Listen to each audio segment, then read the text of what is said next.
લક્ષ્ય ન્યૂઝ, એક નજર, એક લક્ષ્ય. દયારામ કેળવણી મંડળ સંચાલિત શ્રી એમ.એચ. દયારામ શારદા મંદિર શાળામાં ગરબા મહોત્સવનું આયોજન કરવામાં આવ્યું. સંસ્થાના પ્રમુખ દીપકભાઈ ભૂલવાલા દ્વારા માતાજીની આરતી બાદ શાળાના બાળકોએ ગરબાની રમઝટ બોલાવી.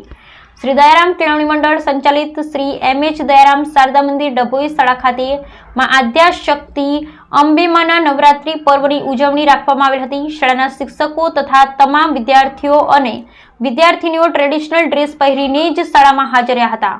મંડળના પ્રમુખ શ્રી દીપકભાઈ ભોલવાલા તથા શાળાના ઇન્ચાર્જ આચાર્ય શ્રી સુનિલભાઈ રાઠવા, એડમિનિસ્ટ્રેટિવ શ્રી યોગેશભાઈ પટેલ, શાળાના સુપરવાઇઝર અનિલભાઈ ચાવડા અને લાલજીભાઈ ચૌધરીની ઉપસ્થિતિમાં સૌપ્રથમ માતાજીની આરતી અને સ્તુતિ કરવામાં આવી અને ત્યારબાદ શાળાના શિક્ષકો, શિક્ષિકા તથા વિદ્યાર્થીઓ અને વિદ્યાર્થીનીઓના દ્વારા ગરબા, દોડ્યું, ટીમલી રાસ વગેરેની રમઝટ દ્વારા શાળામાં અનેરો ઉત્સાહ આવી ગયો અને નવરાત્રી પર્વની ઉજવણી કાર્યક્રમને સફળ બનાવ્યો હતો.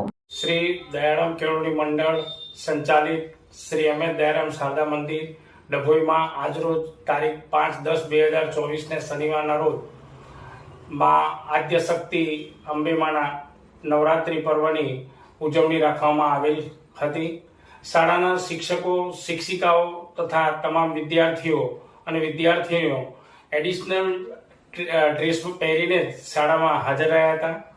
શાળાના મંડળના પ્રમુખ શ્રી દીપકભાઈ ભોયવાલા તથા શાળાના ઇન્ચાર્જ આચાર્ય શ્રી સુનિલભાઈ, એડમિનિસ્ટ્રેટર યોગેશભાઈ પટેલ તથા શાળાના સુપરવાઇઝર શ્રી અનિલભાઈ ચાવડા તથા લાલજીભાઈ ચૌધરીની ઉપસ્થિતિમાં સૌપ્રથમ માં અંબે માતાની આરતી દ્વારા આરતી અને સ્તુતિ કરવામાં આવી હતી.